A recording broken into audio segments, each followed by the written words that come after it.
Hey guys, don't go anywhere. In this video, I'm going to be reviewing every single Galaxy's Edge lightsaber. This is going to be a long one. Color changing sabers, limited edition box sets. I'm going to review all of them in this video, so come hang out.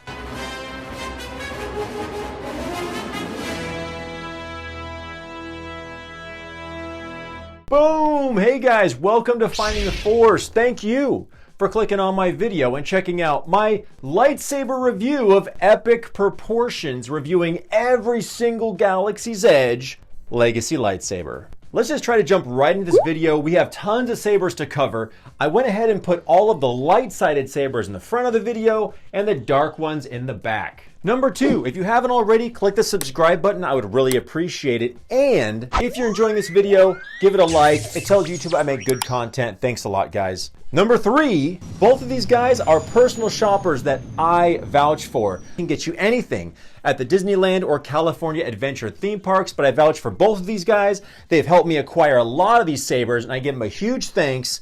Don't be afraid to hit them up with questions. And finally, don't be freaked out if you see me and my background change. I'm combining a lot of condensed reviews for every saber from over the years, kind of mixing them up a little bit, and of course adding all the new Galaxy's Edge legacy lightsabers. So let's go back in time and get this video started. So what better way to start the video than showing you guys my very first all metal hilt lightsaber I ever purchased, the Luke Skywalker. And I thought really hard about this, you guys. It came down to this. On opening day, I couldn't decide between the Skywalker and the Luke Return of the Jedi. I thought for weeks and weeks about it. I didn't even do the Savi's workshop on opening day. I just wanted one of these lightsabers. So I was going to buy one. They're like $200 with a blade. Little did I know that I'd be collecting them. I love it. It's just such a fun feeling to hold it. And like I've mentioned in videos before, guys, that your lightsabers might be on display a lot more than you're actually having fun with them. What makes this unique is actually the gold neck. It's not so movie accurate, it just looks really cool. Other than the larger size, they captured all of the particular details to this saber that really makes it iconic. And so I'm sure, as all of you guys know, we're gonna remove the display emitter and put on here the blade emitter. Even after these past 3 years, still gets me to kind of like giggle a little bit when I see the blade emitter, which I lovingly compare to a pelican choking on a fish. But there's nothing funny about holding Luke Skywalker's lightsaber and powering up this green blade and hearing that sharp ignition sound. Got his traditional iconic lightsaber swing sounds. And that very sharp clash effect. Gotta love that. Return of the Jedi, one of my favorite movies of all time. Let's keep going. All right, the Anakin Skywalker Padawan, which did first debut in the Anakin Skywalker box set, but was finally released individually. Let's take a look. Bam. Now, traditionally his saber is a very chrome appearance, but this one I think is more of a polished nickel, if I'm not mistaken. Really strong, thinner T-track type of grips on the lower part of the saber, well vented for sound. And another part that kind of makes this a bit more friendly to the hand is that the screen accurate versions tend to have very sharp boxes and corners up here, but this one is not. It's soft, and this is the activation. You push the bubble strip up and down to activate the saber. I wish these LED lights lit up. A little flare of color is much appreciated, along with the gold screw and the greeblies on the back of the saber to help give it some more flair. All right, Anakin Padawan, 3, 2, 1. Ooh, nice and loud. Yeah, and that some sabers seem like they activate the swing sounds easier than others.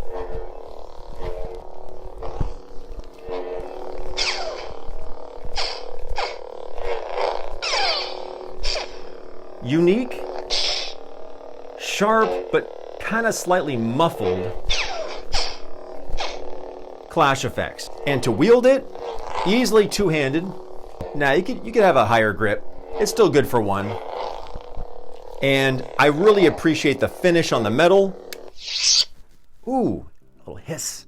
I appreciate the metal because, you know, having super chrome sabers means you're always like wiping off fingerprints. It gets kind of annoying. So, looks good. Hey, you guys out there, sometimes we can get a little bit too wrapped up in our job, friends, and hobbies, and unfortunately that can cause us to lose sight of the most important person in our lives. This video is sponsored by The Sovereign Man, a transformative men's coaching program with the goal of keeping marriages and families together. There's a link down in the description to take you to a completely free 10-day challenge. I took the 10-day challenge and I learned so much about myself, my wife, and my marriage that it blew my mind. And I reached out to the Sovereign Man Project to sponsor my videos because I believe that they really are helping to keep families together. So go make sure to check out The Sovereign Man on Instagram, Twitter, and YouTube. Why not? Obi-Wan Kenobi Episode 1. What makes, there's one thing I love and one thing I hate about this lightsaber. I love that it has this thin neck up near the top, which actually makes this one of the few lightsabers in the Galaxy's Edge collection that you can do tricks with and spins with fairly easy. But the one thing I'm not crazy about is that they had the opportunity to use one of these dials as a switch, but they put this like light switch on here. What are you gonna do? Very traditional lightsaber sound of Obi-Wan Kenobi. And this is also one of the lighter of all the sabers. So putting this on your hip, you won't even notice it in the parks. Let's keep going.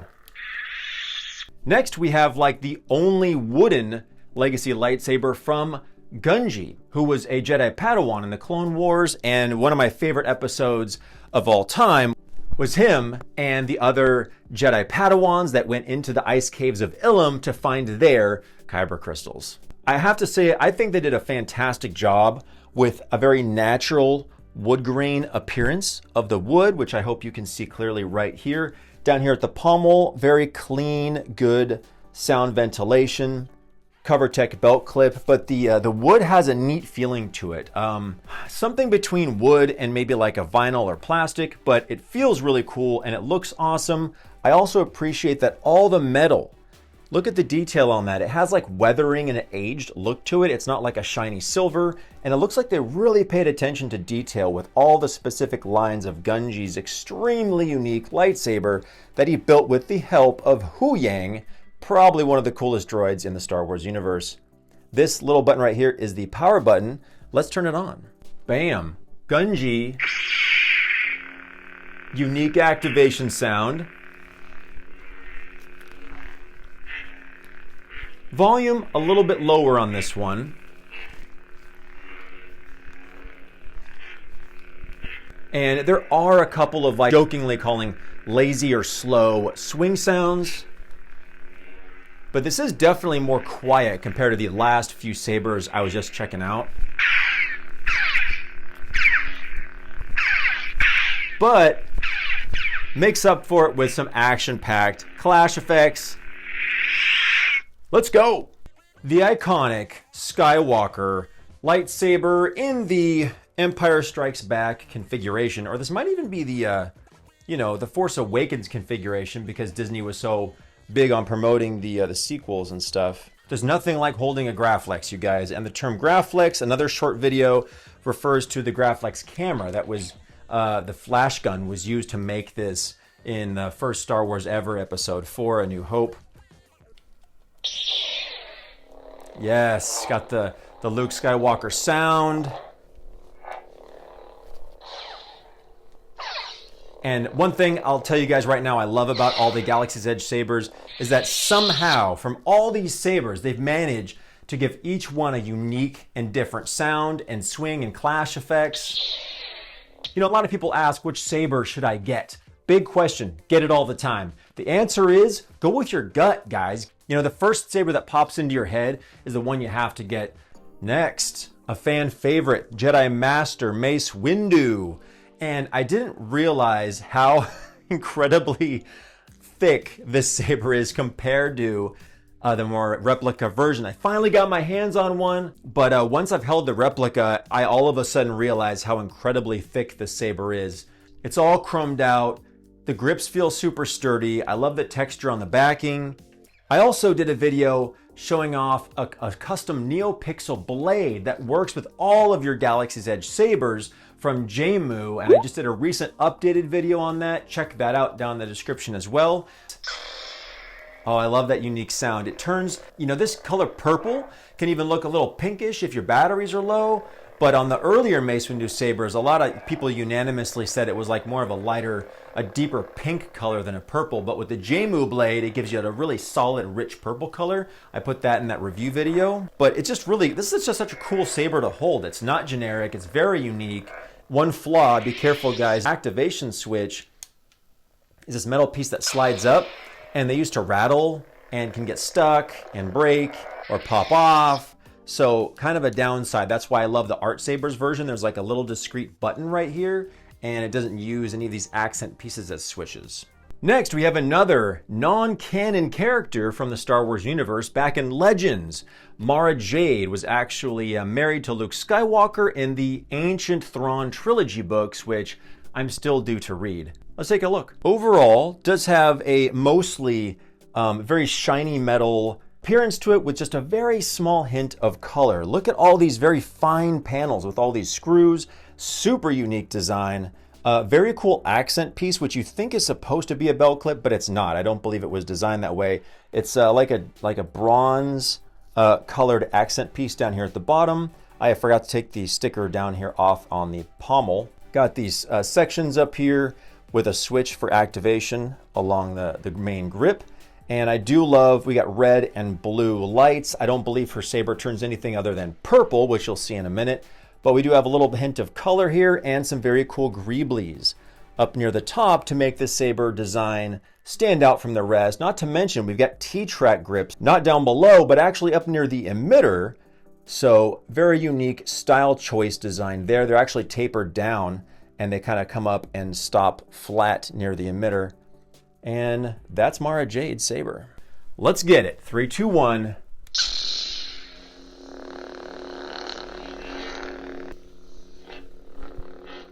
I was just double checking the blade. I don't believe it's flickering. We have never heard Mara Jade's lightsaber, so I think the activation and deactivation sound a little generic. But it is a purple lightsaber, which there are not many of. Just like what? Darth Revan, Mace Windu, and like that's it. Cool, action-packed, unique clash effects. Very good job, Disney. Boom, the Temple Guard. Finally getting around to this bad boy. See them in the Clone Wars, their saber staffs.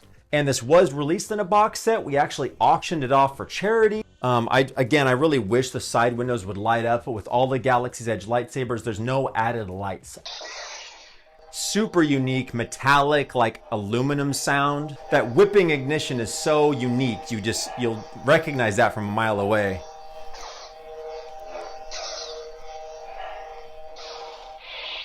Yellow's a little bit faint, could maybe use some new batteries. But the Saber Staff box set was super hard to get a hold of, limited on Shop Disney, and it comes with the two different connectors. One like allows them to pop out, and one was much stronger and sturdy. You know, had like a wooden look to it.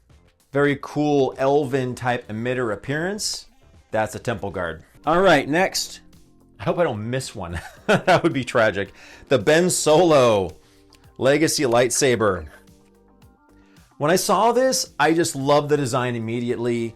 It's probably thicker than the replica, like most of the time, but I just thought this is such a cool, sleek design. It's one of the few sabers that's actually weathered. I had a hard time counting how many, but it is weathered. The buttons and the sides are weathered like Kylo Ren's. But just some of the accent pieces. The bulk of the saber is a really shiny, kind of a bright silver, and the upper emitter goes from the blue to the purple to the gold. Oh man, I love all that. It's like hard to describe. It's that sound just sounds so cool. One of the three 3-second sabers from the Rise of Skywalker. You know, that you only see for just moments. Let's listen to the swing sounds. Kind of sounds like Luke Skywalker's clash a little bit.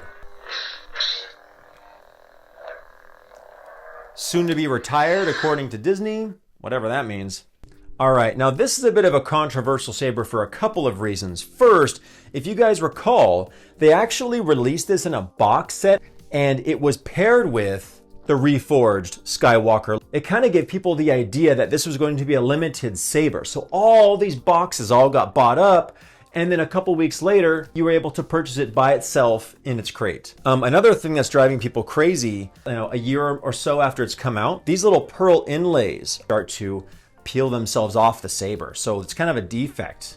It's a real shame for all of you Princess Leia fans out there. This is the second thin neck sabers that have a whole upper emitter that removes and looks cool on display. They missed this opportunity to really nail the design by using this button as the activation switch instead of this little switch down below. But you kind of get 2 for 1 with this saber because you get to put it on display like so, and then when you do take it down to have fun with it, you remove the upper half and replace it with the blade half that makes me laugh. Definitely an orange hue, like a light, I wouldn't say copper. No, I don't think they got the color right. I just don't. You can't really find another Leia saber for this price, but she does sound good.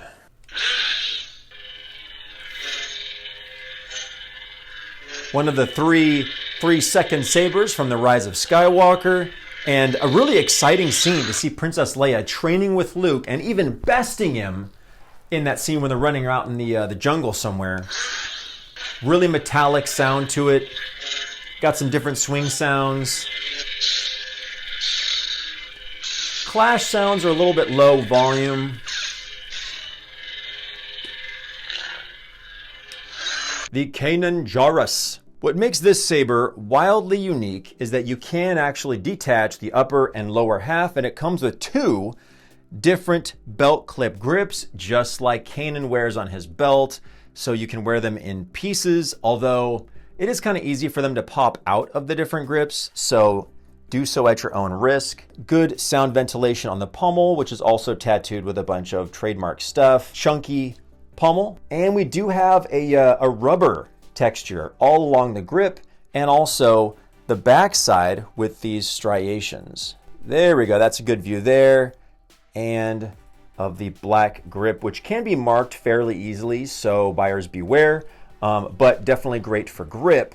Activation box kind of reminds me of Luke Skywalker, and you just slide this little button up to activate the saber. Big handguard, very rare, not too many handguard sabers, but we just saw one with Shin just a little bit ago. Got the handguard and some very cool shrouds coming up and around the saber. And this is also a unique saber because you have to remove the whole upper half to slide the blade in underneath it, because this part looks really nice and clean and is not wide enough for the connector to go down in the front. Kanan Jarrus, 3, 2, 1.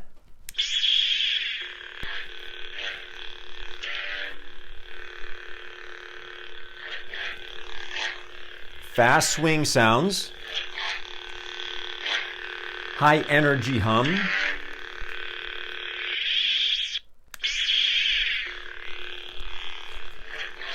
Very easily a two-handed saber.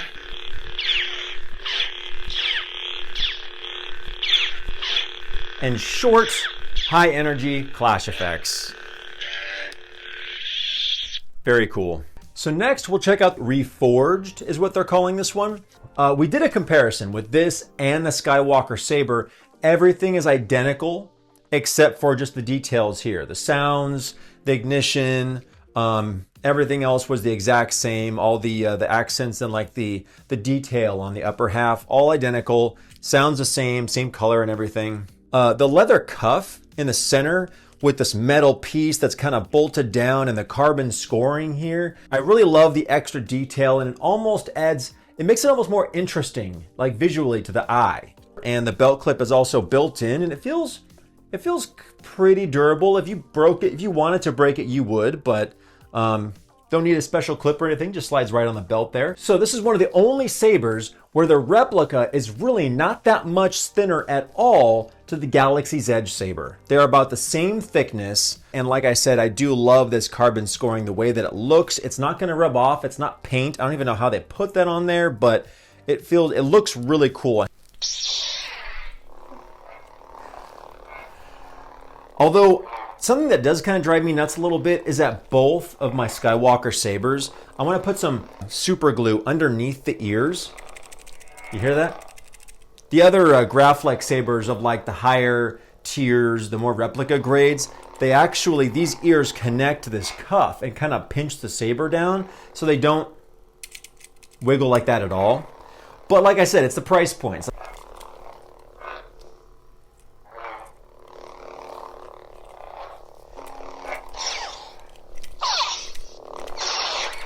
But cool, action-packed clash effects, different. There's probably 3 or 4 of them.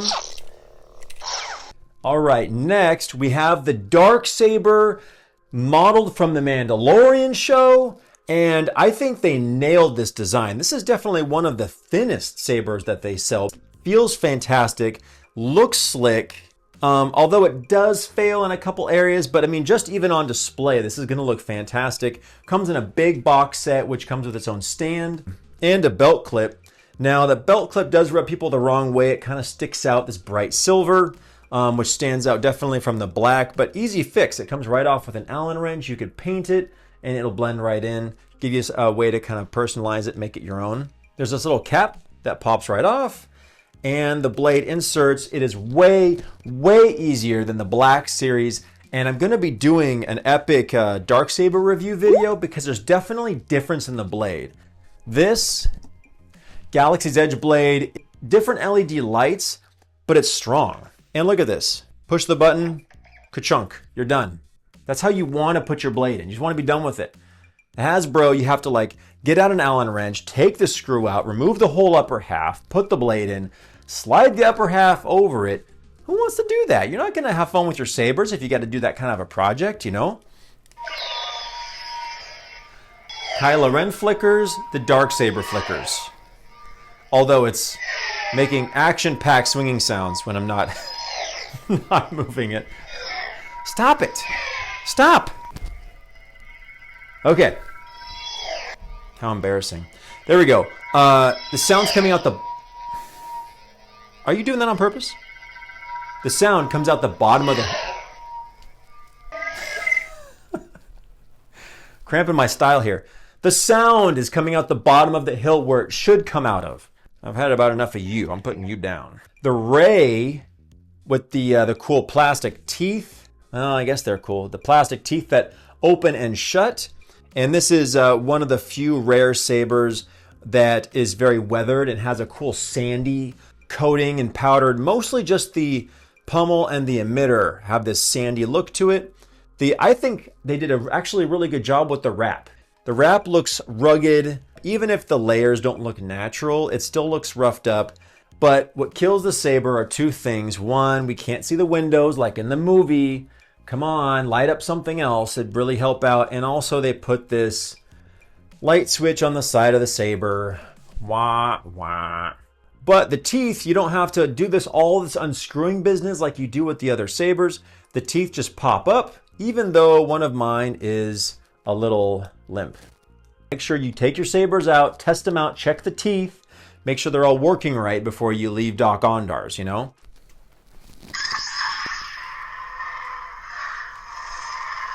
The sound resonates really well out of here. They nailed the ignition sound.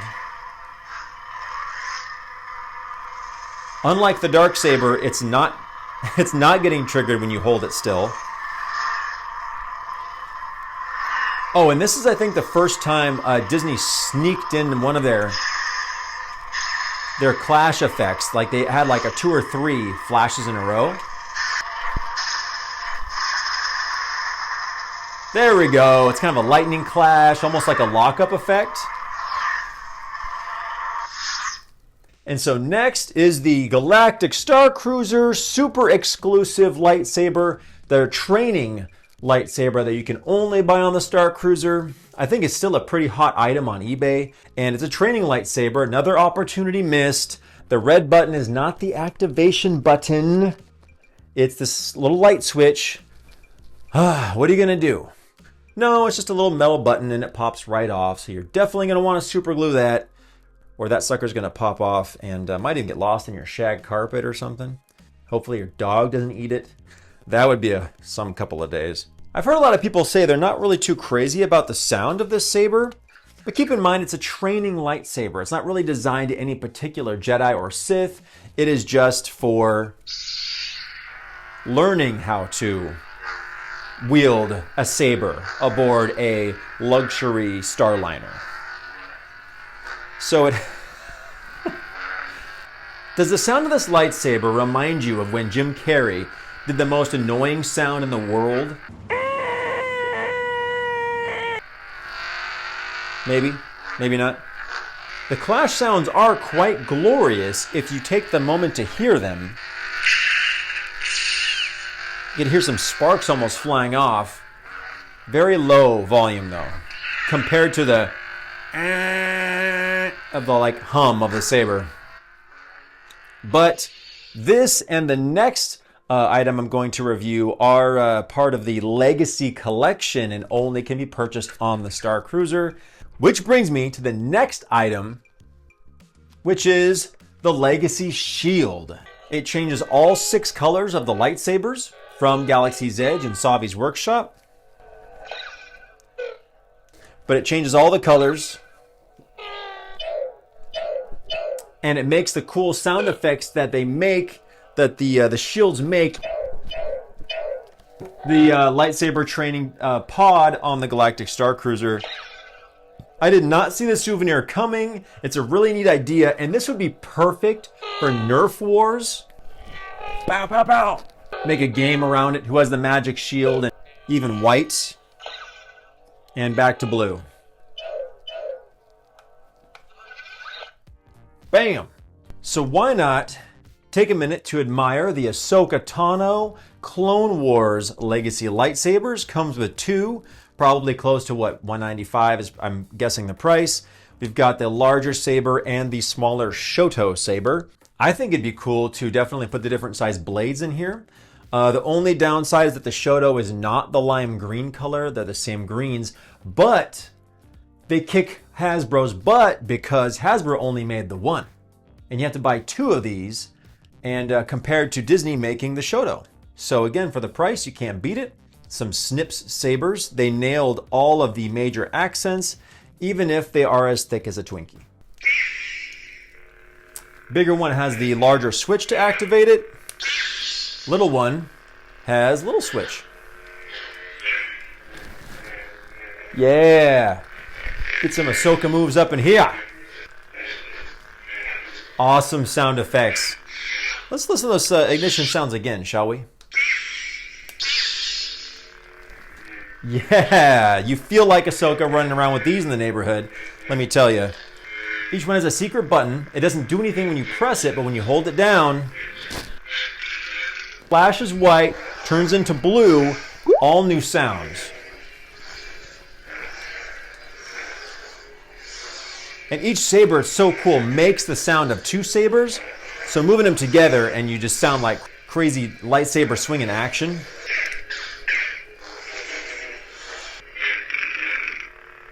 Green clash sounds. Blue clash sounds. They have the same clash sound, but the smaller one has a higher pitch. Cool. Next, if you had 2 metal, foot-long Subway sandwiches connected, you'd have the Cal Kestis. Dang. Now, let's not open that can of worms. Jaro Tapal, Cal Kestis. Let's just get on with the video, okay? I think he has this combination of saber for most of the video games, so we're gonna call this the Cal Kestis Saber Staff. Got 2 of them, but woo, okay. I don't know how much I'm holding here, at least 5 pounds. You would not wanna carry this on your hip. I don't think you'd wanna cosplay with this. This is probably for the collectors. All the details are there. The major details, the end of the grip. I think they went a little overboard with the wires sticking out, but it's a Galaxy's Edge Cal Kestis. They promised us, they gave it to us. We knew it was gonna be big, and here it is. Before you buy yours, if you can, Look under the neck. There's like this little black line, and it's really inconsistent. It's really kind of messy. I think it's supposed to be inconsistent, but this one looks a lot cleaner. These windows here are black, which is cool with me. Each one has a circular CoverTech belt clip. Let's see how the sound is, because it's only vented on two sides, not all the way around like the Darth Maul. I've got two 26-inch blades, because you don't want the blades to be crashing into the ground if you're trying some moves. Yeah, the Cal Kestis workout. All biceps, all day. Oh, the Cal Kestis sound, man. Yeah. Hope I don't knock over anything behind me. Boom, boom. Oh, that deactivates quick. Let's listen to that again.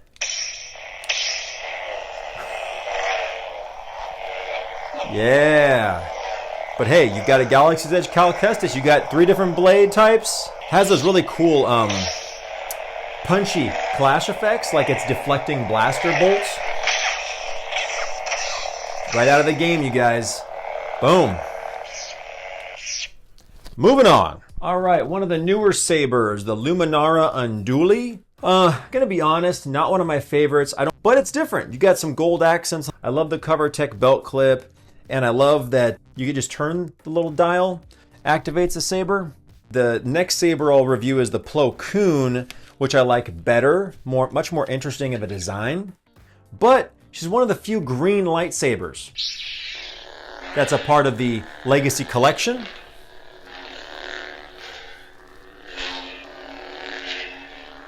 Another kind of a motor heavy Harley Davidson kind of a sound to it.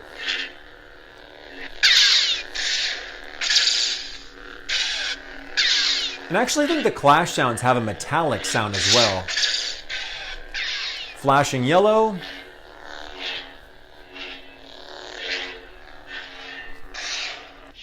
And the black button is the switch. Okay, so the next one of the same style of body type, which I like better, is the Plo Koon Jedi Master. Both these are Jedi Masters on the Council and the prequels, and they kind of make all these little, if you look for them, you see them more often than if you're just watching it casually. Same design. The tip is not a little rubber nubbin, it's a silver nubbin.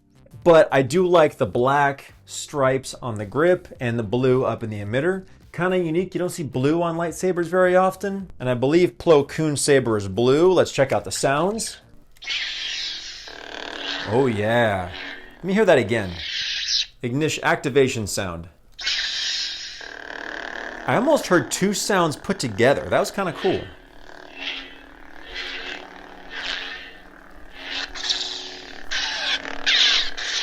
Cool, unique sounds. Every one of these sabers, man.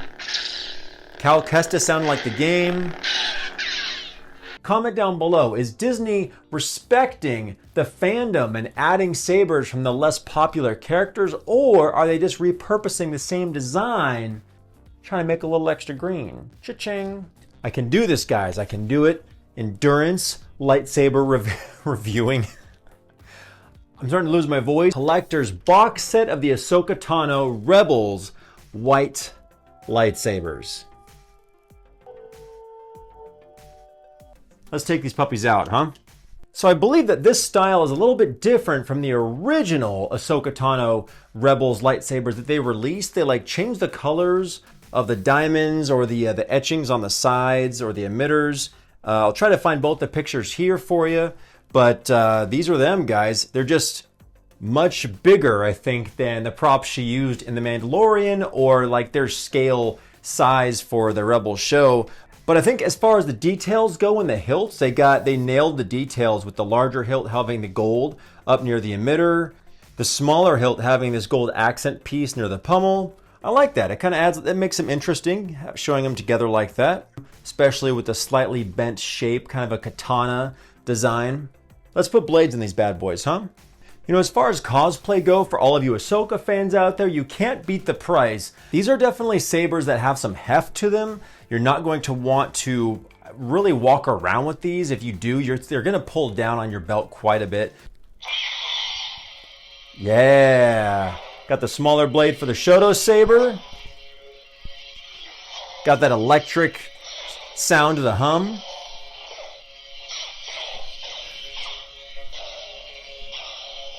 Yeah. Awesome. Little reverse grip action. Let's hear that one more time. Cool. Sounds awesome, guys.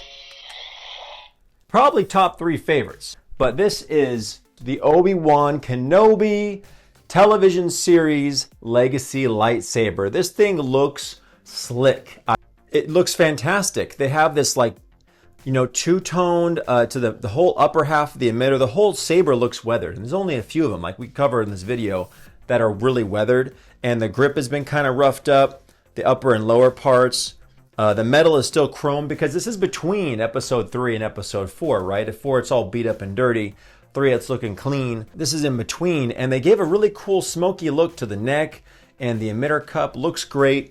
Only thing that isn't really fitting in about this saber is this bright silver center hole, which I'm sure would be easily painted if you had to go to all the trouble to figure out which paint to use and blah, blah, blah. But I would definitely just dirty my finger and go, and just kind of, mix it around with a Q-tip, get every little edge in there. But, if buttons don't work, at least with this saber, there isn't like a mysterious switch that they added extra. You actually turn on the activation switch. Whole upper half to put on display, which will look really cool in your office or bedroom or wherever the wife or girlfriend will let you display this.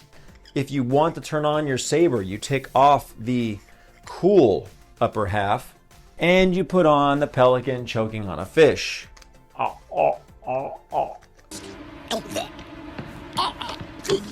Which they still had the courtesy to airbrush and weather. Look at how quickly that got out of hand.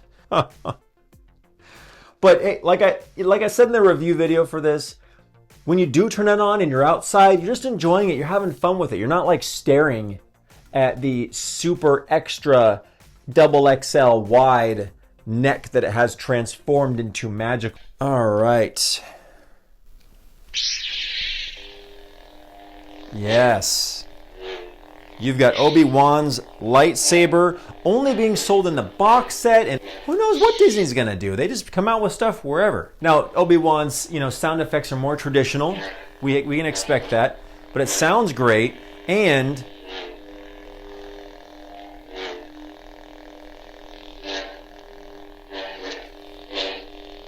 the most sensitive lightsaber. I cannot explain why. Don't know what it's about, but it triggers those sound effects of the swings really much easier than all the other sabers. Hopefully we can expect this from all the reoccurring Legacy lightsabers, but I have a feeling we won't. Clash effects.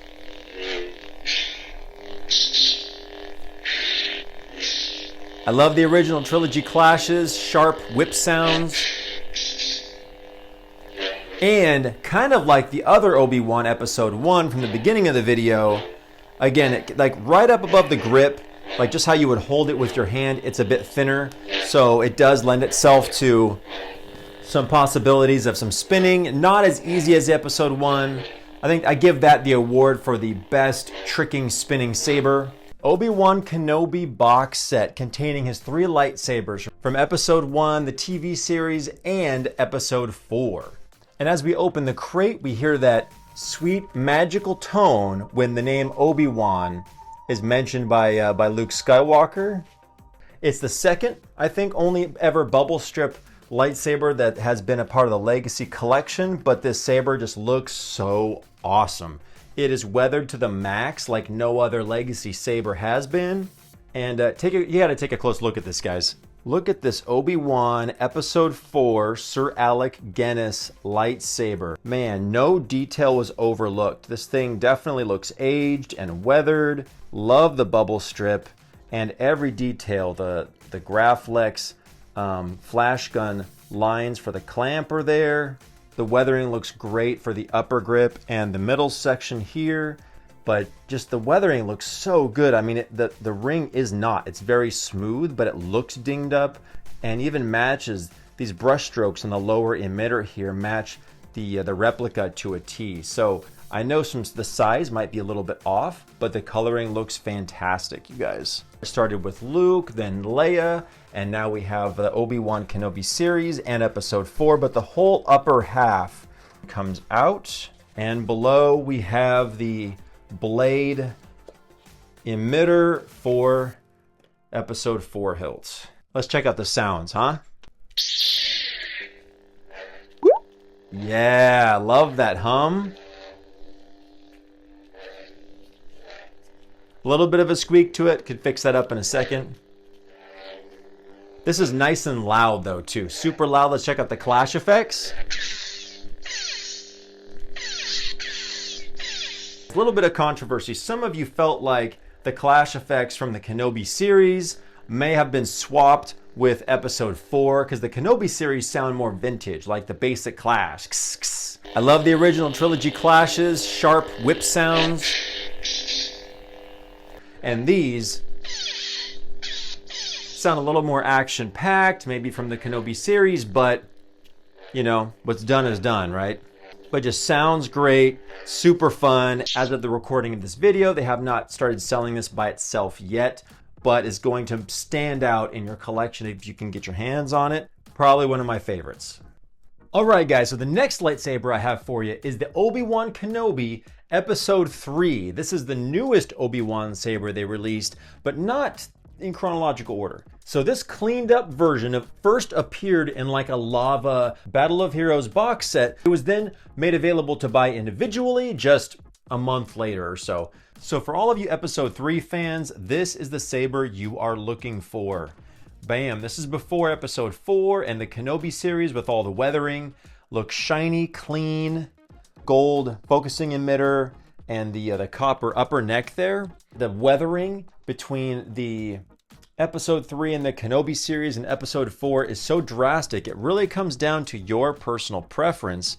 And even though the saber is larger in girth than the replica by quite a bit, I think Disney does a great job keeping everything in proportion. Whether it's the emitter cup or the activation switch or the pommel, everything is kind of proportionate as a whole. So would look really good on display, and you know, non-Star Wars fanatics wouldn't really know the difference that it was larger than what you see in the film. And just like all the other thin neck lightsabers, the whole upper half is for display, and then we're gonna put on the blade half. But I guess it makes sense because Episode 3 and the Kenobi series, they're so close in a timeline. I get why they wouldn't like make changes to the sounds, but this and the Kenobi series are the only two Galaxy's Edge lightsabers that have identical sounds. Here we go.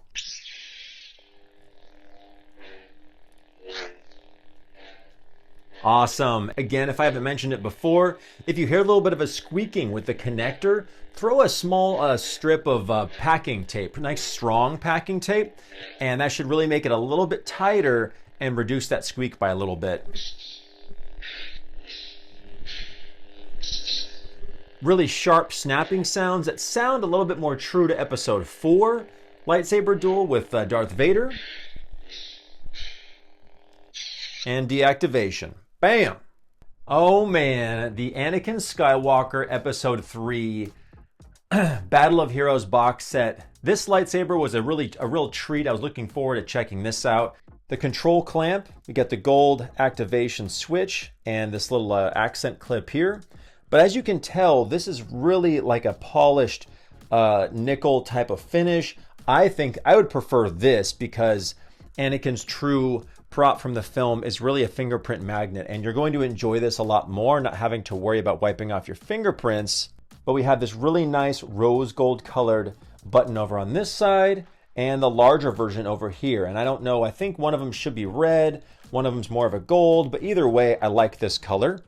They do have these golden accent prongs over here, and I even like that they didn't forget about the screw there that you'll find a lot of the replica sabers to tighten the blade. But just like all the other Flex Skywalker lightsabers, the grips feel great. They're strong.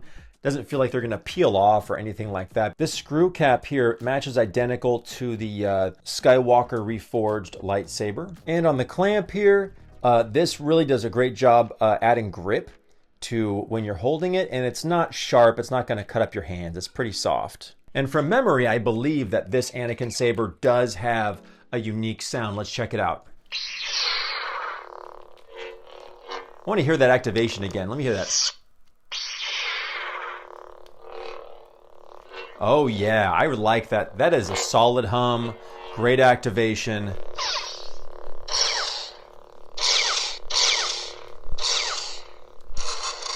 Oh, and then the bonus clash where you get a little extra flicker in the blade. Oh, got another one. Kind of crazy how Disney's been doing that on some sabers, but not all of them.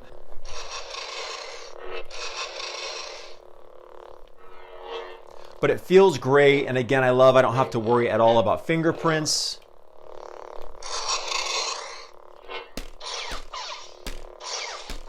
Has a few different clash effects. All right, that's the Anakin. All right, here we have the Qui-Gon Jinn, infamous lightsaber that some of you guys were waiting like 2 years for, and they gave us what they promised, and we all knew it would be big. It is a pretty chunky, heavy saber. 2.5 pounds. I don't even think about bringing it to the park. Don't put this on your hip. Maybe put it in a backpack. This will even pull down a fanny pack and be giving you like hip burns or something. Pretty heavy, but let's take a close look at it. And here we go, the Qui-Gon Jinn Jedi Master lightsaber from Episode 1, The Phantom Menace. Look at those ridges. Bam! Super true to his replica. Signature red button activates the saber. Thank goodness they didn't put some other switch somewhere else. That would have drove me bananas. Thin emitter cap there at the very top. Looks sleek. I'm glad they really sculpted the upper emitter. If they didn't, I would have felt like the saber would have looked a little bit too boring. What encapsulates most of the saber is this like silver shroud that like runs along most of the saber, and they nailed the details, even the size and the number of these oval-shaped windows kind of through the back of it there. CoverTech belt clip, my all-time favorite. And this is one of the few lightsabers that actually has rechargeable battery, which I believe adds to the weight of the saber. But it's super great that you don't have to worry about AA batteries. A great two-handed saber, although this switch reminds me, it looks identical to the Temple Guard, right? Always bumping it, activating it on accident. So just something to keep in mind. Now remember this activation, listen to it. It seems a bit longer than most of the sabers. Check this out.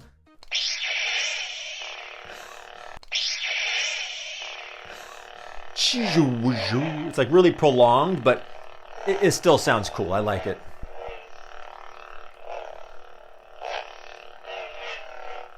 Awesome, guys. Clash effects.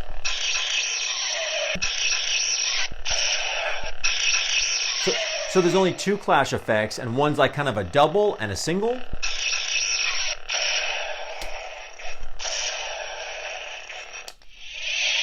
So I love that they made a unique sound to the saber, but still sounds very traditional in Jedi. And they have not, of course, upgraded any of the soundboards. You know, we're not getting any closer to smooth swing, unfortunately. But if we did, they'd probably just have to like jack up the price some more, and like that'd get out of hand. The Stellan Gios lightsaber, one of the new, more popular characters from the High Republic books and comics. And did they make something else like small novels or something? I heard there's a bunch of them, and Star Wars Explained said they really enjoy them. So let's take a look. A High Republic saber definitely looks that way with all of the very sophisticated gold designs. Large diamond pieces and bars down here on the pommel. There is a CoverTech belt clip, but this guy is kind of hefty. I think this is more like over 2 pounds. Probably don't recommend wearing this on your hip. Pretty heavy saber, definitely two-handed. Of course, has a cross guard appearance to it, which are known to have very long, heavy blades in medieval times. Fun fact, these arms, I think, can come down and also can pop all the way up. And these side blades actually can be removed, but they do light up individually. It's not just a light from the blade. So we're gonna take a look at that here in just a minute. Red button, nice cool accent of color, but you do turn on the saber with this switch right there. All right, the Stellan Gios, 3, 2, 1. This blade is actually, I think it does get a little bit brighter. I think it needs new batteries, but it has a super unique activation and very fast sounding swing effects. Kind of hard to hear the clash effects, but they do sound cool. Very unique and cool idea. And here we have the Count Dooku Jedi lightsaber, which I geeked out the moment I saw this thing. So cool. I love this series. I love seeing Dooku as a Jedi and understanding his character more. But this lightsaber is sick. So cool. Come check this out. So like I said in the review video, what makes the saber look so cool in my opinion is the shroud right here, which is not only this chrome mirror finish, but also has this very bright silver paint on either side. I mean, man, they really sculpted this thing. If I find whoever designed this saber, they're definitely getting a big high five from me. Fingerprint magnet from the whole upper half of the saber. When I reviewed the Count Dooku Sith saber, I always had a hard time believing that his Sith saber would be, it doesn't look appropriate to be a Jedi before he turned to the dark side. This smaller hook definitely looks more appropriate and looks more Jedi-like. You could get away with that. One thing the saber is missing though is the upper grip here, which he has on the Sith saber, but not the Jedi. So if you try to do any kind of tricks or spins with this, this is the reason why it may fall out of your hand, hopefully onto the soft carpet. Still have this trigger down here by the pommel, which is gold on this saber. Love the pommel cap, and I guess this also is a shroud, but feels like more of a, my money's on plastic for this piece right here, you know, and even this rubber grip. Actually, this is kind of a sticky, nice rubber grip. This really would help add to letting your hand grip the saber. Now the switch is a little bit stubborn. I would like to turn it on and off with one hand, and it's just a little tough. Maybe your button's looser, let me know in the comments. Let's check out that sound again. I believe this is pretty accurate to the series. However, I don't really mess with the volume of the audio in my videos. This is definitely more of a quiet saber.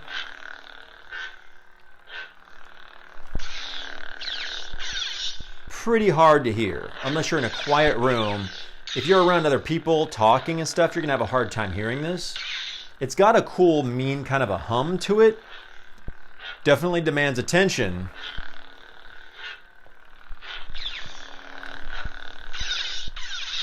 And they're action-packed clash sounds, but definitely low on the volume. But one cool detail about this saber that stands out from all the rest of the legacy sabers is that it's actually flickering, which I think is an awesome, crucial detail I wish they had done since the beginning. But there's a downside. The way they get the blade to flicker is that it's going to turn on and off very, very quickly. So I think in video or pictures and stuff, it might look dimmer than other blades that are just on constantly. You know, take it for what it is. If I had to choose, I'd rather have my blade have a little bit more flicker, and that really would have like increased the fun factor for me when I got my first Luke at Galaxy's Edge on opening day.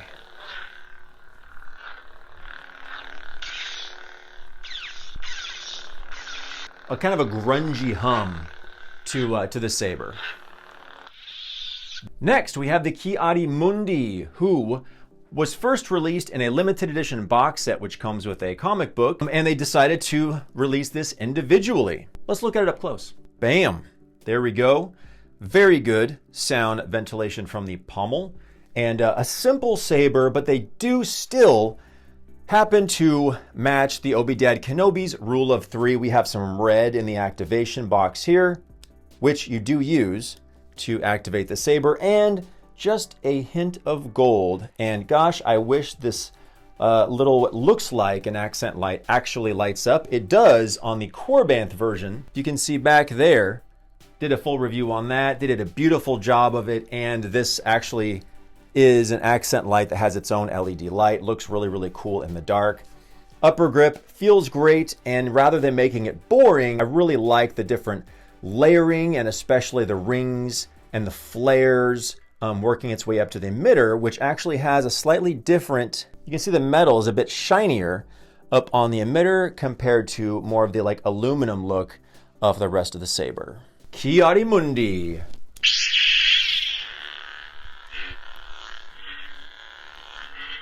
You know, if I'm not mistaken, I can't tell if this has an original sound or this might sound a bit too much like the Qui-Gon Jinn saber.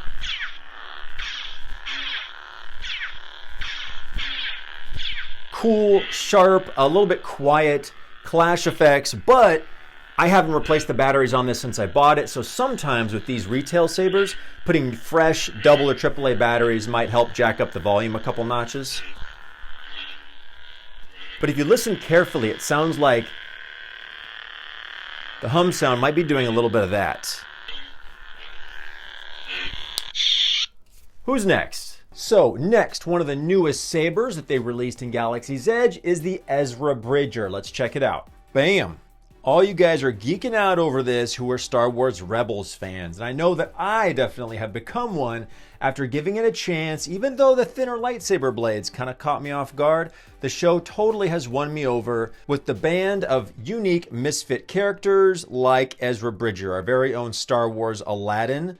This is his saber, and it's very similar to the Luke Skywalker and the Princess Leia in the fact that the whole upper half is going to be replaced with a blade emitter, but it has all the classic details of his saber, including the 4 chunk parts down here at the pommel. If you guys can tell, there's a beautiful blue hue to the overall shroud on the saber, and even though the knob doesn't do anything, it's still pointed at the correct time, like 4 o'clock. Activation switch here used at the box, and all the detail that you could want up at the emitter, which is very accurate. Leave a comment down below. I thought Ezra had little pins on both sides of his saber, but I'm only seeing him here on the right side. But the emitter looks classic, kind of cut off at the very top, and all the details are here. Let's take a look at the blade upper half. Now, the upper half of this actually is really unique, but none of the others really have such a deep protruding chunk that goes into the hilt like this.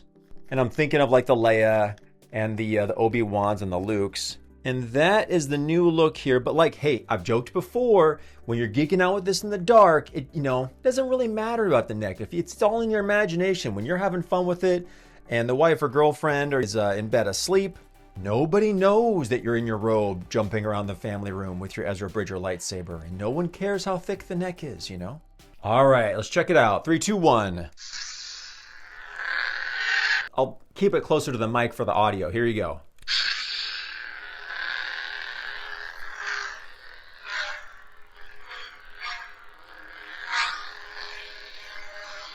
Not bad as far as swing sensitivity and a variety of swing sounds.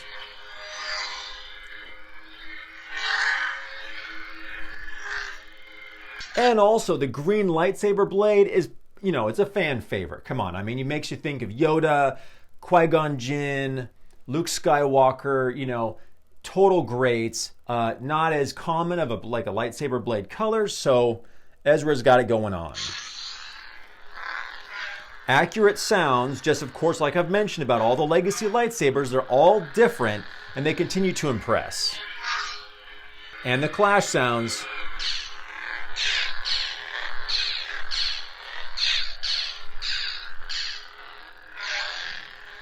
Sweet. Rebels fans geeking out over this. Let's keep going.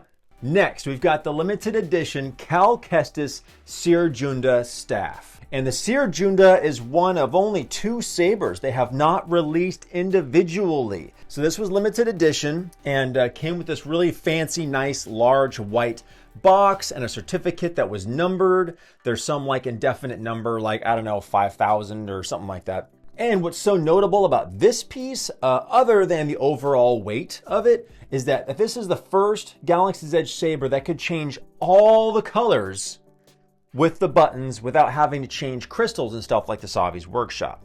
All right, so this half, the Cal Kestis, or some think the Jaro Tapal, but let's not open that can of worms.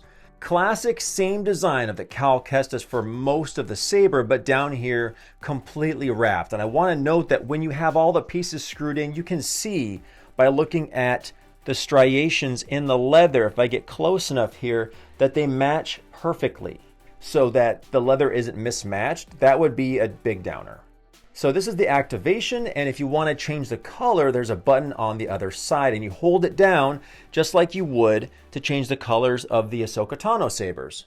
Vents here for the sound in the center. Small vents, but they seem to do the job. You'll listen to here in a minute that it doesn't really sound quiet. And this is the Junda saber. The kind of ironic part is that they released this saber around the time of Jedi Survivor, even though this is a Jedi Fallen Order staff that Cal receives from Seer to help him finish his adventure in the game. The Junda, look at these colors. You know, I love this shade of like a tan. It's got this kind of a bronzy stripe down here on the neck of the emitter. Make sure to subscribe. I should be getting a NeoPixel version of this any day now, so you don't want to miss that video. Might do a little comparison. And look, it's blended so well, I can't even tell which one the switch is. Let's see, where is it? There it is. This turns the saber on, and on the opposite side of the saber, the entire thing is a button which you hold down to change the colors. I've gotten this question a few times from you guys. Which blade sizes should you use for the staffs? And of course the answer is the smallest 26-inch blades. Sure, you can go any size you want, which is a huge perk of the Galaxy's Edge Sabers, right? Force Effects can't touch that feature. All right, you guys ready? Listen to this.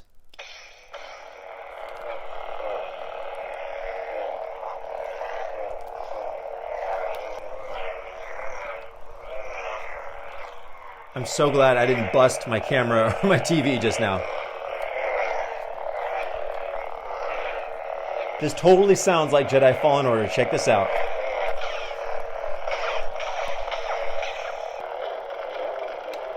Yeah, boom. Changes like all the Galaxy's Edge Savi's Workshop colors, which I believe are a total of 6, but unfortunately does not change the sounds. Ooh, dark-sided Cal, yeah!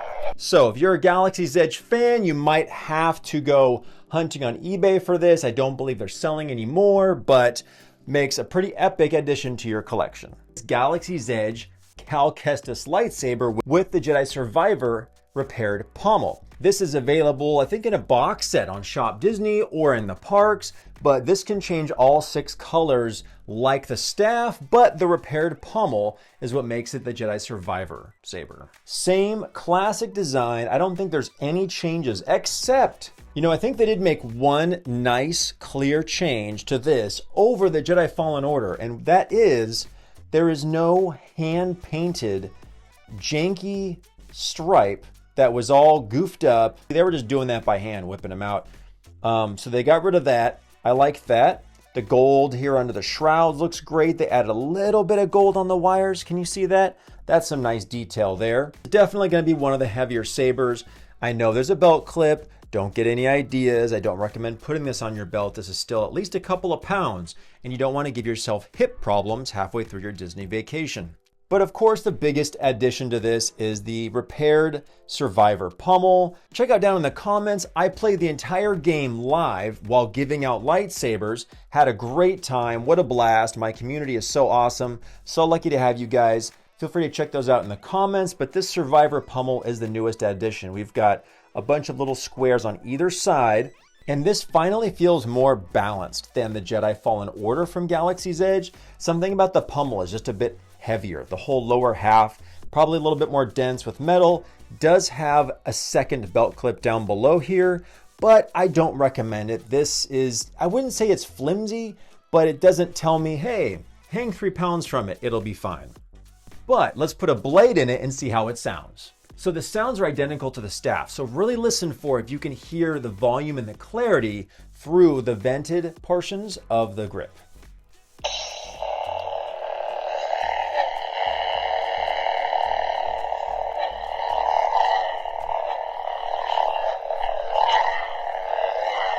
Usually the speaker is way down here at the pommel where the sound is coming out, where there's a very small space. So since it's coming out of the grip, I hear kind of like a tin can aluminum sound coming out because the sound is resonating so much all at the same time as it's coming out. Let's see if you can hear it.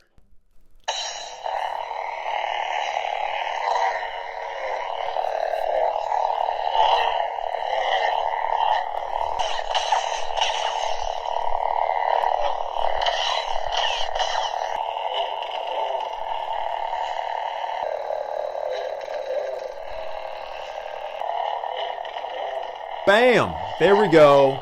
Jedi Survivor.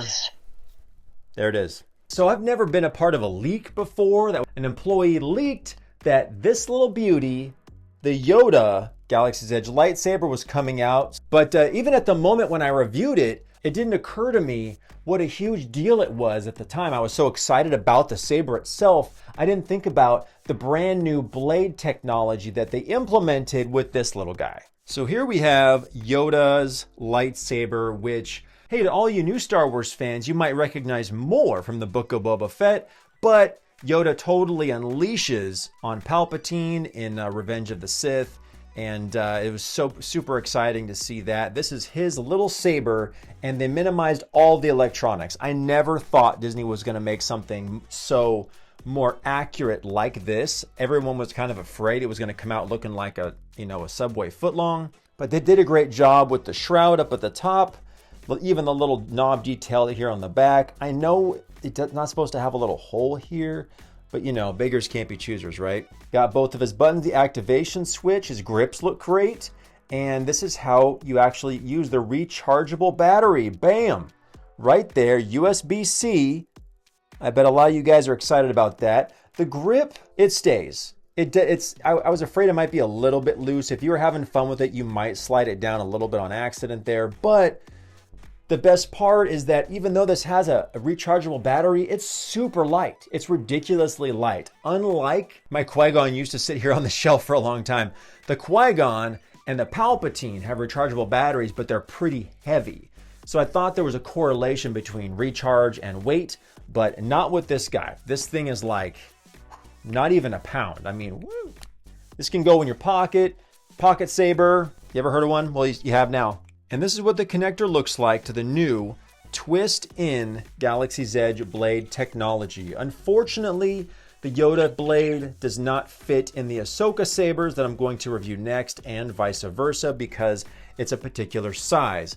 So that kind of bums me out, thinking that they may not be making these in mass quantity to purchase replacements for in Galaxy's Edge. This might be a one and done like the Force Effects, but only time will tell. I have made some short videos comparing the brightness. I do believe these are brighter than the original blades. Okay, fine, I'll double check right now. Right now, since we just happen to have the Ezra Bridger, which is also green, let's just compare the blades real quick. All right, here we go. Ezra Bridger and the Yoda. Definitely a shade or two brighter. There you have it, people. Finally putting the debate to rest, the new blades are a bit brighter. But let's check out the sound and see if this little Yoda really packs a punch. Here we go. I love that ignition. Let's hear that again.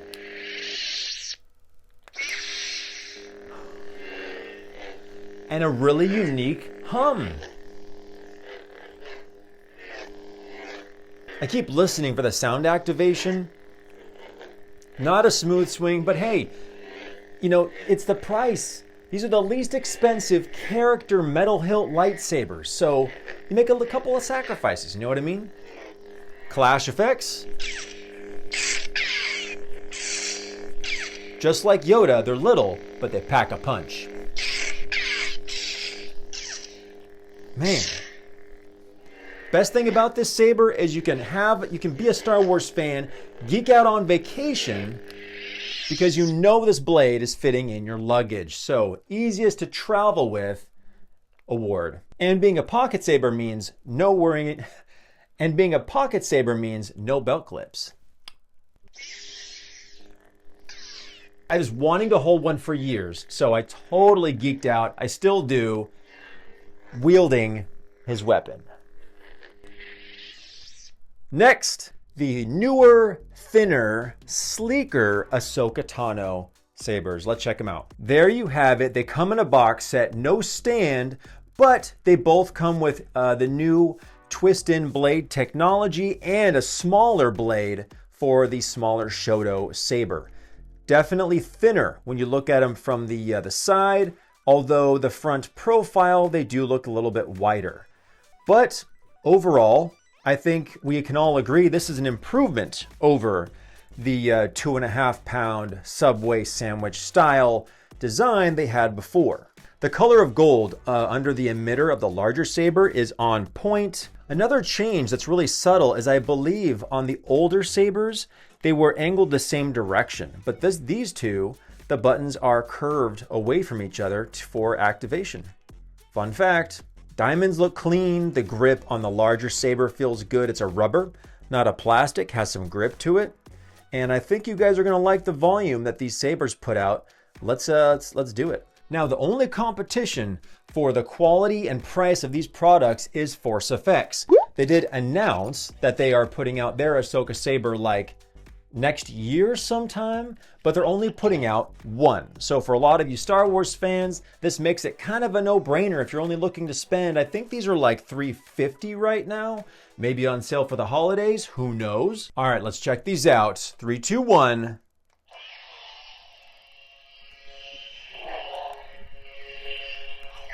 And better audio for the ignition. How about one at a time? They're identical. I thought maybe this one had a slightly higher pitch. Probably just my imagination.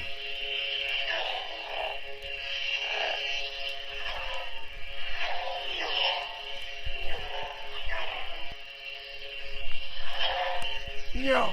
Clash effects.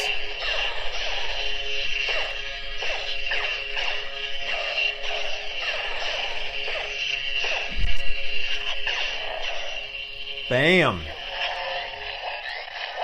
Sounds clean, dual blades, brighter. Next, we have got the Jedi Master Soul lightsaber. Yes, this was one of the May the 4th sabers, even though we all know that the show has been canceled.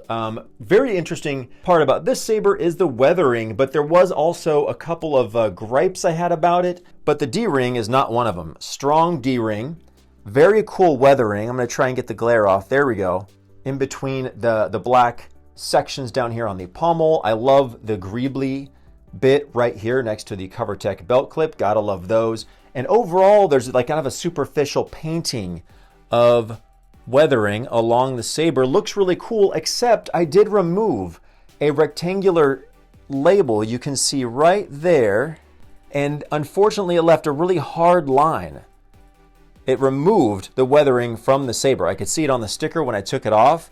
Definitely don't appreciate that. And it also happened again right here under this section. It looks a little bit too clean. It was weathered, and removing the sticker took off some of the weathering. Don't appreciate that. Sides are a really soft plastic. I do like the dark lines up here near the emitter, in between the shrouds. Very weathered, looks cool. There's the button that we wish we could use, but actually it's down here. And this saber does change colors from blue to red. Very cool detail. And we do see some, usually it's supposed to be a heat bluing. When you add extreme heat to steel, you get this really awesome bluing effect. But I can still appreciate that they colored the emitter to make it look more in universe and like it was really used and exposed to extreme heat. All right, Soul, blue colored lightsaber.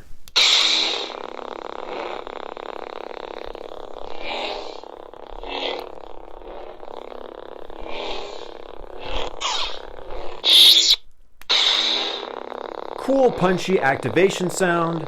Not my favorite lightsaber hum, but it is unique. I gotta give them that. And clash effects. Action-packed. And one cool thing that separates this from the Cal Kestis, which can turn all 6 colors of the Legacy lightsaber set, this one can turn colors that fast. And definitely has, a really high-speed motor humming. Ooh, yeah. Almost similar swing sounds, but definitely a menacing hum to it. So you gotta appreciate that the Soul lightsaber has 2 colors and different sounds.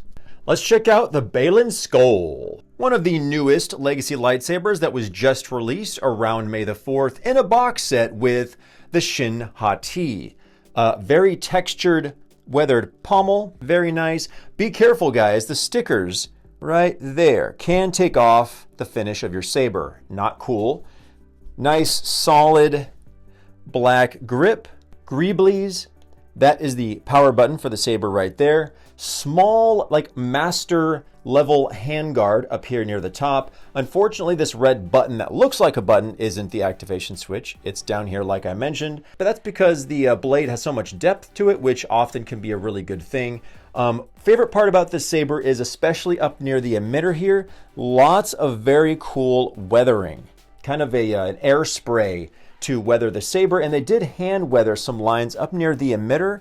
Not my favorite, because when they do things by hand, you're going to get a lot of variation to it. Another cool detail is that it comes with a screen accurate blade plug. This and the Shin Hati are the first sabers ever that turn orange in the Legacy lightsaber set. Also coming with a blade that is marked and labeled because it turns orange. And no one else has really thought about the possibilities of a new blade. Are there any other secret colors on here? Let me know what you think. Leave a comment down below. Let's check out the sounds. 3, 2, 1.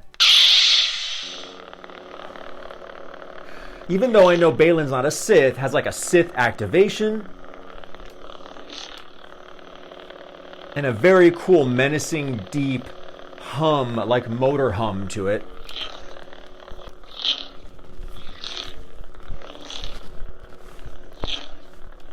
And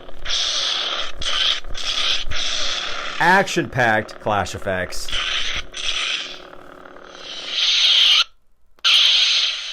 Very cool sounds. Congratulations, Disney, for continuing to make completely original lightsaber sounds, going into like what are we, like 50, 60 sabers now?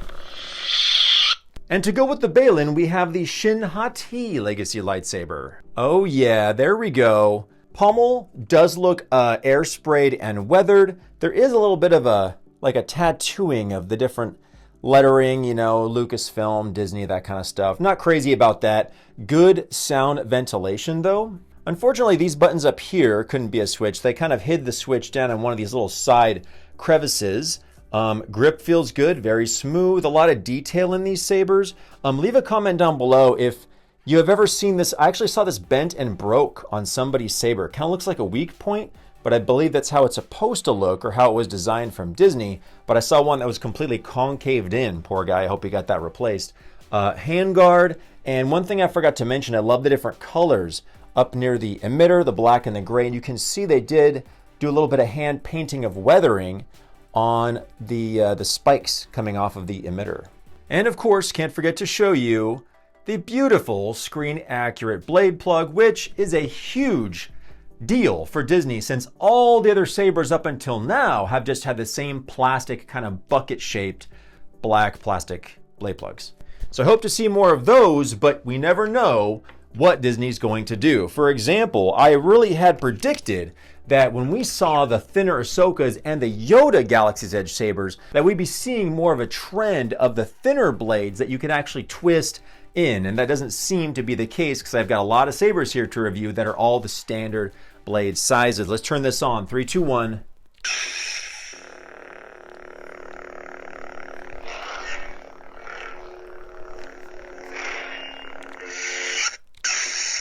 Kind of reminds me of the Balin saber, but maybe just a little bit of a higher tone to it. And I really like that metallic swing sound. Awesome blade clash sounds. And I have to mention again that a good swing sound should sound kind of fast. Some of the original lightsabers from Galaxy's Edge had kind of a lazy, slow sound, almost as if they were moving in slow motion. So I'm glad that we don't really hear sounds that sound too slow much anymore. Asajj Ventress, a fan favorite of all of you Clone Wars fans out there. Buy 2 of them, can connect them. Has been very difficult to find. Oh, you hear that? Oh, that's like a Harley purring out on the street. Got a little hint of like electricity humming there. I never got two of them and connected two of them, but it's been really fun to see this one again. It brings back memories, but I do love that this little accent that looks like a switch is the switch, so I'm super happy they did that and didn't add like an extra added one that Hasbro did. I think I compared these sabers in one video and they didn't add like an extra switch somewhere else. Drives me nuts. Hate when they do that. Darth Vader, and there's so many different configurations from the different films, but I've told you guys before, this one is definitely my favorite. I love the wires at the top. They make it super interesting, and the bubble strip is very vintage. I love the original trilogy, is my personal favorite. And I'm a little surprised that how good the grips feel. They feel really tough. Not like they don't at all feel like a piece is gonna come up or that over time they're gonna like break off. They feel super, super strong. And this definitely does not have a generic sound like Hasbro's kind of notorious for. Iconic Darth Vader hissing sound. Yeah. That super sharp ignition. It's even loud too. This is really loud saber, but sometimes the volume can vary a little bit if your batteries are low. So if you're a Darth Vader fan, you're gonna go nuts for this. One of the cheapest metal Vader hilts you can find. All right, why not, guys? The Darth Maul Saber Staff. Boom, one of the original OG sabers from opening day. One of my viewers was asking about blade length for the Darth Maul, and I definitely recommend for most of everyone the shortest 26-inch blade. I think if you're gonna be a collector of these sabers, you're gonna want to have like a pair of each size, because you might actually like the 32 Savi's Workshop length more than the 26s, but you can't go wrong with these. I think this is great for saber staff for pretty much everybody, so that when you have the saber about this height, you're not going to hit the floor. I'm really impressed with the connector. Really well vented for sound, and let's listen to Darth Maul's signature lightsaber sound. Oh yeah, because each saber is making like a double saber swing sound. Oh, and I can do this now because I have a bigger studio than before. Oh man, sweet. We have to buy them one at a time. Each one comes with a connector. That's Darth Maul's saber staff. This is Endurance Saber Reviews, guys. I hope I can keep up. Man, I gotta hand it to Disney because I never saw this saber coming. It is the Ren, one of the much more less known comic book characters, but he was in charge of the clan of Ren before Kylo found him, offed him, and then took over. Let's check out his lightsaber. The Ren lightsaber, which unfortunately does not meet the Obi-Wan Kenobi's rule of 3 criteria. A little bit of a salt shaker design to the pommel for sound ventilation. Very menacing golden teeth sticking out over the pommel. Very simple, basic grip. No nothing. This is the power button, as you would assume. I'm really glad they still continue to add the gold accents to work its way up the saber to keep the interesting design. So we got like kind of medium size, smaller and more of them up near the emitter. Let's check it out. 3, 2, 1. All right. What makes this saber super unique, not only does it sound cool, like a fiery Kylo Ren lightsaber, but it's actually flickering. I think I'm gonna have to film this on the ground for you to help you see that it looks not as bright, because to make these blades flicker, it has to continually turn on and off. So it looks a little bit dim, but it flickers, which is pretty rad. You can hear that kind of a lazy, slow swing sound, but it's still unique.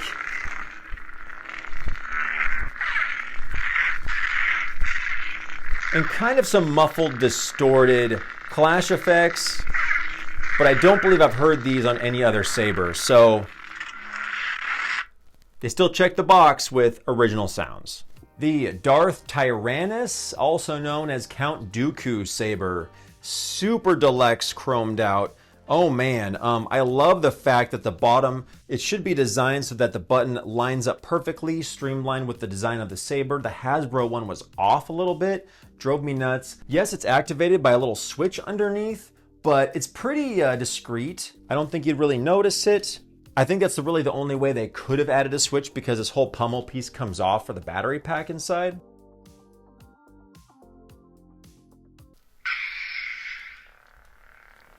Kind of a more quiet sound. The sound has to come out of this big clunky metal hilt. Still vented okay.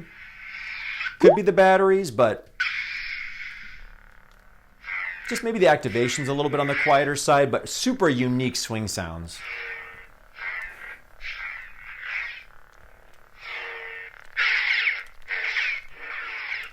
All of the Galaxy's Edge sabers flash, even though it's kind of hard to see on screen. Okay, now this next lightsaber is Anakin Skywalker's first all-metal lightsaber, the Kylo Ren. What? Oh man, opening day, I got Luke Skywalker, he had Kylo Ren, different trilogies. That's cool though. Again, one of the few sabers that really is weathered, just even a little bit, just kind of scuffed up so it doesn't look brand new, you know, they just kind of scuffed up some of the accents on the grip. And they painted the side vents, this kind of a peach and a blue color near the side, you know, near the ends. And overall, compared to all the Kylo Ren lightsabers, I think this is my favorite design, whether it be Hasbro or any other company that I've seen for this price point. Nailed it. And it's also rare in general to find belt clips that come with the Kylo Ren lightsaber, and this one does. And something I don't want to forget to stress to you guys is that when you buy a Galaxy's Edge Legacy lightsaber, take it out of the box, swing it around, and test it out, making sure that it's working okay, all right? You do not want to get home and find out that the side blade doesn't work or that something's just going haywire. You don't want to find out at home. Disney will fix it, but it'll take a few weeks. It does flicker. There is a slight flicker. You know, it kind of plays on a loop. You can hear some short-circuiting sounds, some crackles. There you go. You can hear the hiss a little bit when you move the saber. And unfortunately, this is the only saber that I think makes the same clash sound. Deactivation, the main blade does light up before the side vents. And what can I say? It works, you know, compared to the Hasbro Force Effects Elite lightsabers. They keep trying to pump more effects into the blades, but then they stop working as well. So it works, and it's also the most reasonable price between those two, the other competing company. And next is the Darth Maul Shadow Collective first time exposed Kyber crystal lightsaber. And this is, I don't care who you are, this is an awesome design for a saber. The whole upper half looks like a Tommy gun. It's got all these like perforated holes. You can, in between the holes, you can see these wires running to each side. And the bottom half is this really neat material. I think it's like, I don't know, some poly something, urethane, I don't know, poly something. Very smooth rubber feeling. You know, this is definitely one of the lighter of all the sabers. Will go great on a belt clip, even though it's longer. It can be a single-handed, it can be a two-handed saber, and it's made to connect with the original Darth Maul saber on the other end to be a saber staff. You cannot put two of these together, unfortunately. It's just the way that the connector works. Let's check it out.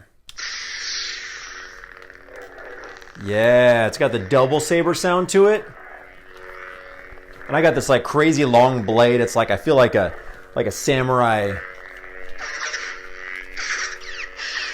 Oh, 3 clash effects. That's cool. 2 clash. And they haven't been doing this with all the new sabers, which is kind of interesting. Got the red crystal inside, looks really cool. There's no one who's not going to think that crystal doesn't look cool. Yeah, all right. It's such a random saber that I don't think we've even seen on a screen, whether it was a movie or a show. The Asajj Ventress refocused saber, which has the exact same design, everything about it, just has the yellow lightsaber sound that you'll get from the Kyber crystals with the Savi's workshop or from the Temple Guard. Same sound.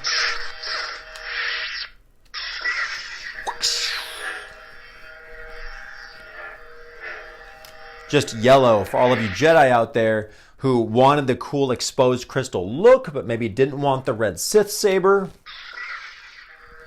And lastly, we have Darth Vader's DV3 lightsaber. What makes this so special is that there's only 2 lightsabers in the entire collection, which have not been sold individually. And the Obi-Wan Kenobi box set has one other one, the Anakin, that does hold Darth Vader's mythical, fabled lightsaber that he was supposed to use in the film Revenge of the Sith when he becomes Vader, even though I don't believe we ever see it on screen.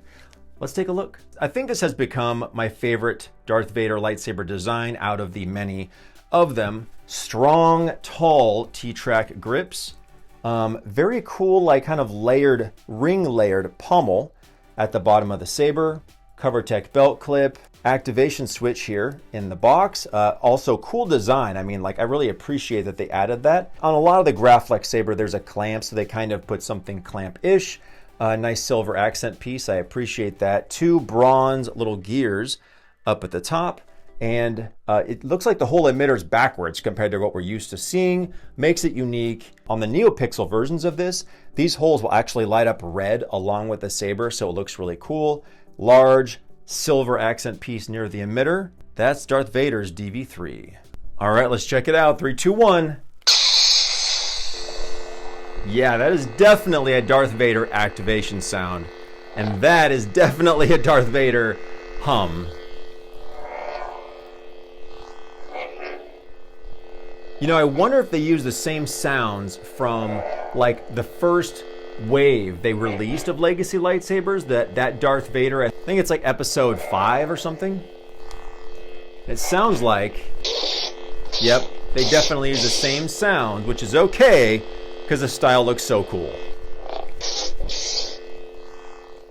So I would say this is like a light to medium weight, and you feel pretty bad like Darth Vader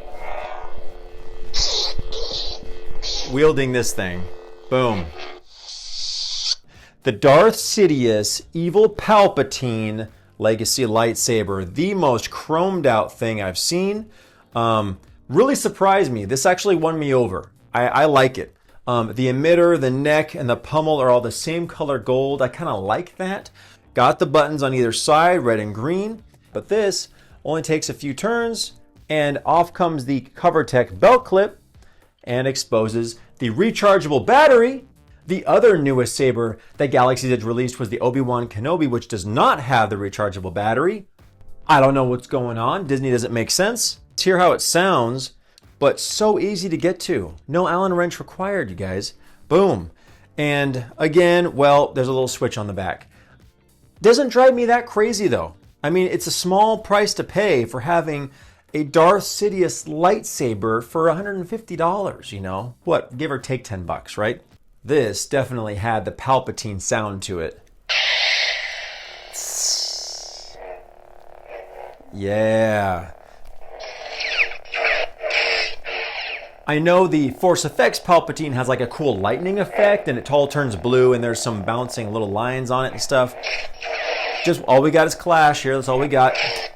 Flash on Clash. But still a deep, dark-sided hum. Don't think the sensitivity is there. It feels like it's there on the Obi-Wan. We're going to get to that next. But you have an evil Palpatine lightsaber. It looks great. I know it's ridiculously big compared to the actual prop. See, it's so ironic. They put a belt clip on the one saber, the least likely saber I would ever take out of the house. It's kind of interesting that the belt clip is this rose gold metal and different than the rest of the saber. I would have liked if they could have added maybe the neck or whatever the replica looks like, the rose gold to the rest of the saber. Would have been cool. And now we finally have come to, I think, the most recent of all the Galaxy's Edge lightsabers, the color-changing Anakin Skywalker. It comes in this hefty box set. Boom, very flashy, very fancy. Does come with like a belt clip and a stand, I believe. And of course, a blade. So whole box set, I think they're going for like about $220. And I definitely think that if you were to buy one Galaxy's Edge Legacy lightsaber, this would not be a bad choice. Let's take a close look. I did double check and there have been no changes at all to the outside design of this lightsaber from the original Anakin Skywalker saber that had come out like, a year before. So super sturdy T-track grips, very good sound ventilation down here at the pommel. Most of the sabers are branded with something that says Lucasfilm, Disney, yada yada. The overall clamp does have textured spikes, just like Anakin Skywalker, gold clip, spot on design for the activation switch. And this is how you activate the saber. Up for blue, in the middle for neutral, and down to turn it red. Classic pins, and I do love this kind of a bronzy rose gold color for the main button and also the smaller button on the other side. And as we know, Anakin Skywalker's lightsaber has a super chrome finish. So I almost think of this as a better design, especially for your younglings who are fans that you don't have to worry about fingerprints. This is like a polished nickel finish. So much easier, even if you get a scratch or a scrape, it's not going to be as noticeable. But overall, for being a larger size, I do believe they stayed very true to the original design of this saber. And of course, you can't forget how crazy easy and fast it is to put a blade in a Galaxy's Edge lightsaber. It's just easy, it's fun, it's simple, you got double A's. So there are a lot of pros to retail sabers over the more complicated NeoPixel sabers where you're charging batteries and sometimes soundboards do crazy stuff. It can get a little frustrating. So let's turn this on and check out the sounds of Anakin Skywalker's color-changing saber. 3, 2, 1. Yep, that's it. Maybe my batteries are just fresh, but the volume is nice and loud. I like that. Classic ignition sound. Although a couple of the swing sounds are sharper, but there is that one kind of lazy whoa. It kind of sounds like the saber's moving slow.